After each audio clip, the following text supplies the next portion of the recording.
जय हिंद दोस्तों, एक बार फिर से आपका हमारे शर्मा मैथ्स एकेडमी में आपको बहुत बहुत स्वागत है।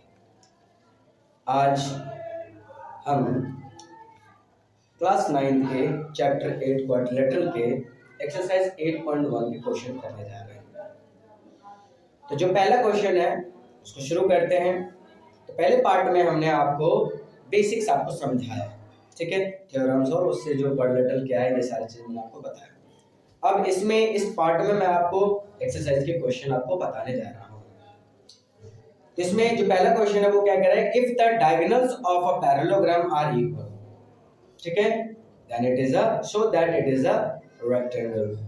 ठीक है, क्या कह रहा है, पहले क्वेश्चन समझें। कह रहे हैं कि अगर किसी पैरेललोग्राम के जो डायगोनल्स होते हैं वो क्या है, इक्वल है, तो आपको बताना है कि क्या है, वो एक रेक्टेंगल है। अब अगर आप रेक्टेंगल और पैरेललोग्राम को दोनों आप कंपेयर करेंगे, ठीक है, तो मैं आपको यहाँ पर एक बार फिगर बना करके दिखाता हूँ। इधर क्या है, इधर मैं एक पैरेललोग्राम ड्रॉ कर रहा हूँ, यानी समांतर चतुर्भुज ड्रॉ कर रहा हूँ। दूसरे इधर मैं रेक्टेंगल ड्रॉ कर रहा हूँ। मैं पहले डिफरेंस आपको बताना चाहता हूँ, ठीक है। जो रेक्टेंगल होते हैं उसके ईच एंगल 90 डिग्री होते हैं, ठीक है, और इसके जो अपोजिट साइड्स होते हैं एक दूसरे के पैरेलल भी होते हैं, एक दूसरे के इक्वल भी होते हैं, ठीक है। सेम ये वाला जो पार्ट है होता है ये भी एक दूसरे के पैरेलल और इक्वल होते हैं। अब यहाँ पैरेललोग्राम को देखो, तो पैरेललोग्राम में क्या होते हैं, अपोजिट साइड्स पैरेलल होते हैं, इक्वल भी होते हैं। आपने कौन सा थ्योरम पढ़ा, थ्योरम नंबर 8. आपने थ्योरम 8.2 पढ़ा। तो थ्योरम 8.2 कहता है जो पैरेललोग्राम होते हैं उसके जो अपोजिट साइड्स होते हैं वो क्या होते हैं, पैरेलल भी होते हैं, इक्वल भी होते हैं, ठीक है। अब दूसरा ये वाला जो पार्ट है ये भी क्या है, एक दूसरे के पैरेलल और इक्वल होते हैं। और ये आपने 8.4 में थ्योरम 8.4 में आपने पढ़ा, पैरेललोग्राम के जो अपोजिट एंगल्स होते हैं वो आपस में इक्वल होते हैं, ठीक है। तो इस हिसाब से क्या है, ये दोनों में डिफरेंस क्या हुआ, ये 90 डिग्री के होते हैं, ये 90 डिग्री के नहीं होते हैं, लेकिन ये एक दूसरे के इक्वल होते हैं जरूर, ठीक है। चलिए प्रूफ करते हैं इसको। अच्छा, जब हम प्रूफ करेंगे तो इससे तो ये बात साबित हो गई कि जो अपोजिट साइड से आपको इसमें इक्वल प्रूफ नहीं करना है। क्यों? क्योंकि दोनों एक जैसे ही है, पैरेललोग्राम और रेक्टेंगल। बस आपको क्या करना होगा, यहाँ एंगल 90 डिग्री प्रूफ करना होगा, क्योंकि पैरेललोग्राम के एंगल जो होते हैं वो 90 डिग्री के नहीं होते, तो वो आपने प्रूव करना है। कैसे, वही चीज तो सीखना है। सीखने के लिए तो आप हमारे चैनल पर आए, चलिए सीखते हैं।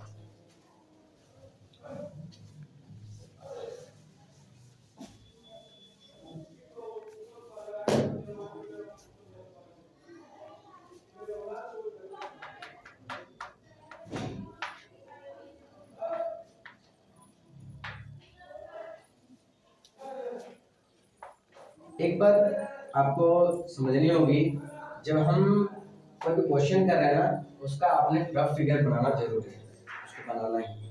चाहे आप प्रैक्टिस करो, चाहे आप क्वेश्चन पेपर सॉल्व कर रहे हो, पेपर दे रहे हो, तब भी आपको एक रफ फिगर बनाना है। रफ फिगर बनाने से क्या फायदा होता है कि आपको बार बार पेज नहीं पलटना पड़ेगा, आपको सामने वो फिगर रहेगा, तो आपको समझ में रहेगा कि कहाँ पर कौन सा क्या चीज हो रहा है, इसको क्या प्रूव करना है। चलिए इसको नाम देते हैं, इसका ABCD, ठीक है। इसके जो डायगोनल है, चलिए डायगोनल्स हम इसको यहाँ लिख देते हैं, ठीक है। डायगोनल्स मैंने एक ड्रॉ कर दिया, ठीक है। ये जो डायगोनल्स है आपस में क्या है, इक्वल है, ठीक है। डायगोनल्स इक्वल है, तो अब क्या करना है।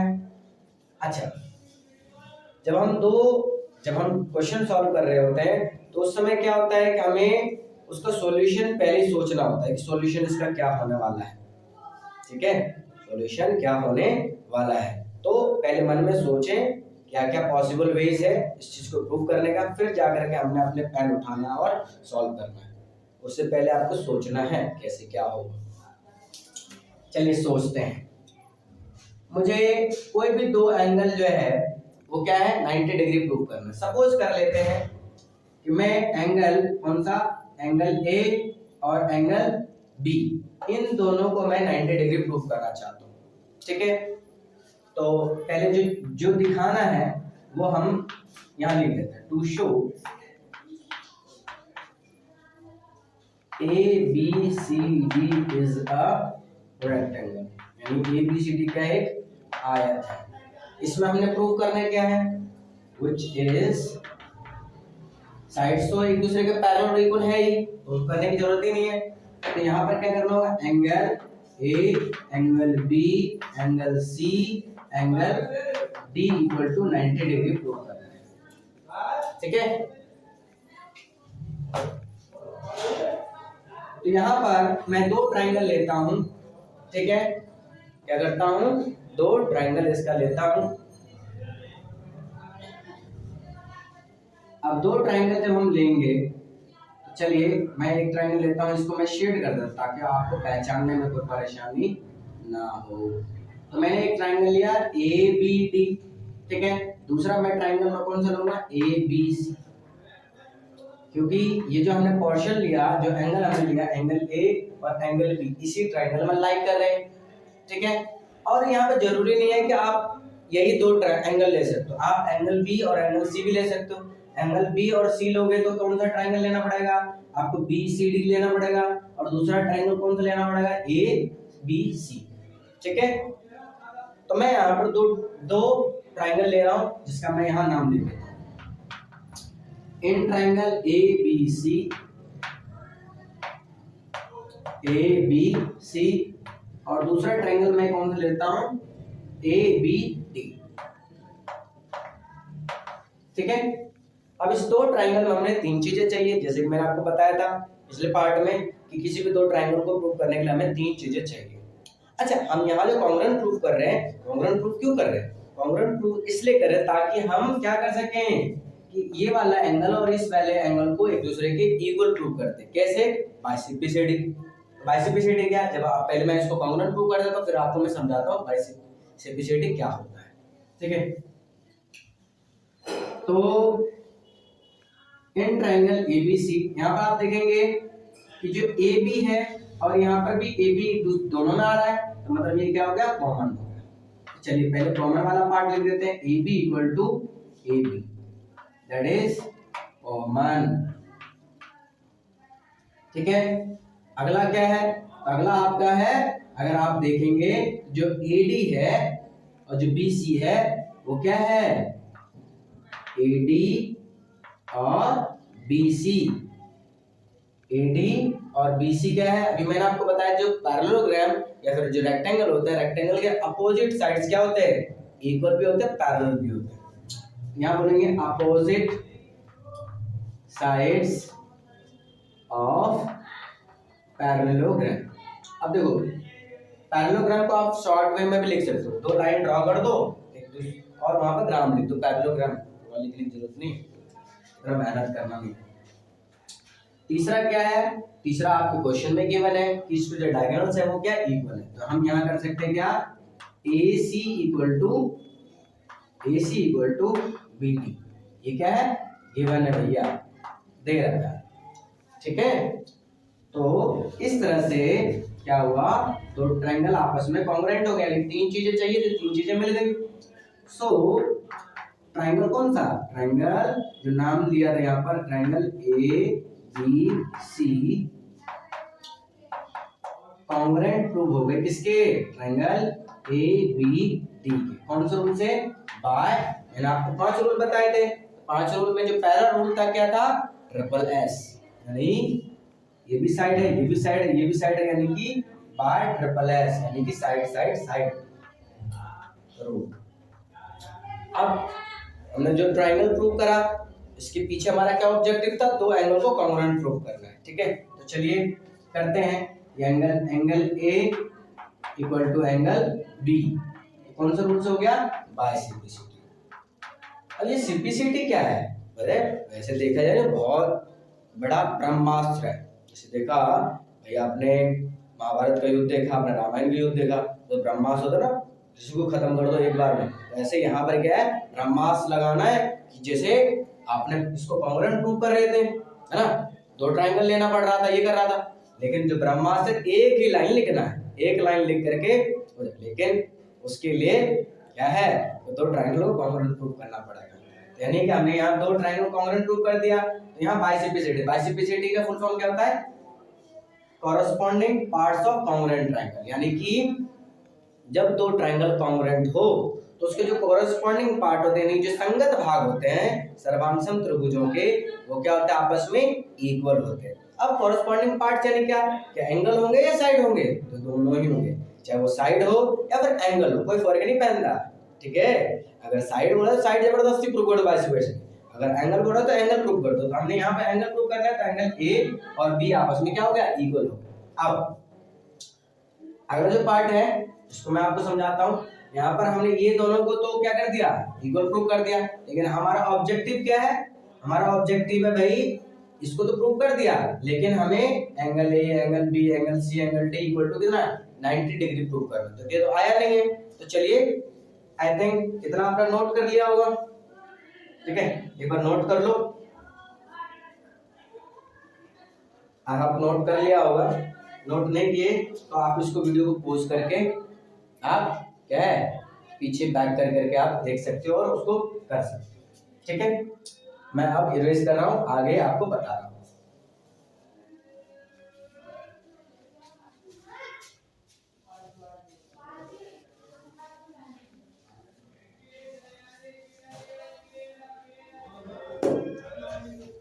अब देखिए, जैसे कि आपने एंगल ए और एंगल बी एक दूसरे का आपने इक्वल प्रूव कर दिया। ठीक है, तो angle A plus angle B equal to क्या होगा 180 डिग्री। इस बात को ध्यान रखें कि जब, चलो इसको पहले मिटा देता हूं, मैं समझा देता हूं पहले क्या हमने क्यों कर रहे हैं। ए डी और बी सी क्या है, पैरेललोग्राम के साइड्स हैं। ठीक है, और पैरेललोग्राम के साइड्स है तो ये एक दूसरे के पैरेलल है, और यहाँ जो ए बी है वो क्या काम कर रहा है, ट्रांसवर्सल लाइन का काम कर रहा है, यानी कि दो लाइन जो है वो क्या है, समांतर है, और तीसरा लाइन क्या है, एक त्रिज्यक रेखा का काम कर रहा है। तो यहाँ पर देखेंगे तो यहाँ हम लिखते हैं सिंस ए डी पैरेलल है किसके, बीसी के, एंड ए बी क्या है, A B is a transversal line. ठीक है, ए बी क्या हो गया, ट्रांसवर्सल लाइन। ठीक है, अब ट्रांसवर्सल लाइन जो यहाँ पर देख रहे हैं, तो ट्रांसवर्सल यानी angle A plus angle B बराबर में क्या हो जाएगा 180 डिग्री, क्या हो जाएगा 180। लेकिन ये कैसे हुआ, चैप्टर 6 में आपने सीखा है, अगर नहीं आपने सीखा, नहीं जानते हो, पहली बार मेरे चैनल पर आए, तो आप चैप्टर 6 हमारे चैनल पर जाइए, वहाँ पर इंट्रोडक्शन पार्ट एंगल का दे रखा है, एंगल और लाइंस का, तो वहाँ जाकर का इस सब बेसिक जो कॉन्सेप्ट बड़े अच्छे से मैंने वहाँ समझाया हुआ है, वहाँ से आप देख सकते हो। यहाँ पर क्या, angle A plus angle B equal to 180 degree, ये हुआ कैसे, जब दो लाइन पैरेलल हो और एक ही लाइन के एक तरफ, यहाँ जो देखा ना ए बी एक लाइन है, और लाइन के एक ही साइड यानी एंगल ए और एंगल बी जो एक ही साइड में बन रहे हैं, तो हम बोल सकते हैं इसको कई सारे नाम दे सकते हैं। ठीक है, ये ए डी और जो बी सी है, ठीक है, यहाँ पे क्या एडजेसेंट एंगल भी बना रहा है, कोई इंटर एंगल भी बना रहा है, एंगल और सेम साइड बना, मतलब लिखने का बहुत कुछ है, लेकिन आपने लिखना एक ही है। ठीक है, तो कौन सा लिखना सही रहेगा, एंगल ऑन सेम साइड, ये आपको याद रहेगा। तो भाई लाइन है, लाइन के एक ही तरफ बन रहा है, तो एक ही तरफ लिखना है, तो क्या लिख देंगे, एंगल ऑन सेम साइड। ठीक है, जब सेम साइड बनाता है तो लाइन जो होता है वो 180 डिग्री का होता है, तो यहाँ पर क्या होगा, ये angle on same side 180 degree का होता है। अभी क्योंकि आपने ऊपर यानी कि बाइसेप्सिटी प्रूव करा था कि एंगल ए जो है एंगल बी के इक्वल है, प्रूव करा, याद है कि भूल गए, याद है ना, अगर भूल गए हो तो पीछे थोड़ा सा वीडियो पॉज करो और देखो। तो एंगल ए जो है एंगल बी के इक्वल है, तो जब एक दूसरे के इक्वल है तो हम एक दूसरे की जगह भी लिख सकते हैं। हम यहाँ क्या कर सकते हैं, angle A plus angle A equal to 180 degree. जब दोनों सेम है तो हम एंगल 2a होगा, angle 2a to angle a होगा, 2 हो गया, ये दोनों मल्टीप्लिकेशन का रिलेशन में है, तो 2 उधर चला जाएगा तो क्या हो जाएगा डिवाइड। तो angle A equal to angle 180 degree upon में 2। अब 2 के टेबल में 18 आता है, सोचो आता है, बिल्कुल आता है जी। तो 2 9 जा 18 और 0 बच गया तो 0 और डिग्री बच गया डिग्री, यानी एंगल ए इक्वल टू क्या आ गया 90 degree. In short angle A और एंगल बी कितने डिग्री हो गए 90। अगर मान लो ये 90 डिग्री के हैं, ये भी 90 डिग्री के हैं, तो यहाँ पर angle B equal to angle D equal to 90 degree and angle A equal to angle C equal to 90 degree. अब बोलोगे सर आप लिखते जा रहे हो, बताया नहीं ये कैसे हो गए, क्योंकि आपने पढ़ा है, मैंने आपको बताया है कि जो पैरेललोग्राम होते हैं, आपने थ्योरम नंबर 4 8.4 उसके अकॉर्डिंग मैंने आपको बताया कि जो पैरेललोग्राम होते हैं उसके जो अपोजिट एंगल होते हैं एक दूसरे के इक्वल होते हैं।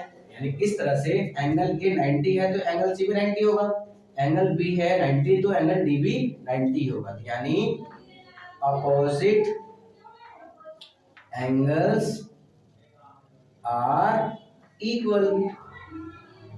ठीक है, ये भी लिख सकते हो या फिर आप सिंपल भी लिख सकते हो अपोजिट एंगल्स ऑफ पैरेललोग्राम। वो अपने आप में अंडरस्टूड होता है कि पैरेललोग्राम के अपोजिट एंगल क्या होते हैं, इक्वल ही होते हैं। ठीक है, चलिए इतना मैंने आपको बता दिया। ठीक है, यानी कि इस तरह से क्या हो गया कि हमने ये प्रूव करने में हमने सफलता पा ली कि angle A, angle B, angle C, angle D equal to कितना होता है 90 डिग्री होता है। तो इस तरह से ए बी सी डी क्या है, एक रेक्टेंगल है। ठीक है, चलिए इतना नोट कीजिए, एक लाइन है वो मैं लिखवा देता हूँ।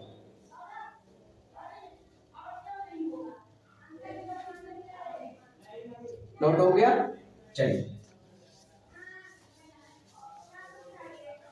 अब क्या करना है, एक स्टेटमेंट लिखना है, 10 angle A equal to angle B equal to angle C equal to angle D equal to 90 degree. ठीक है, तो therefore A B C D is a rectangle. ठीक है, हो गया खत्म, फिनिश। चलिए इतना नोट कर लीजिए, फिर हम अगले क्वेश्चन में मिलते हैं।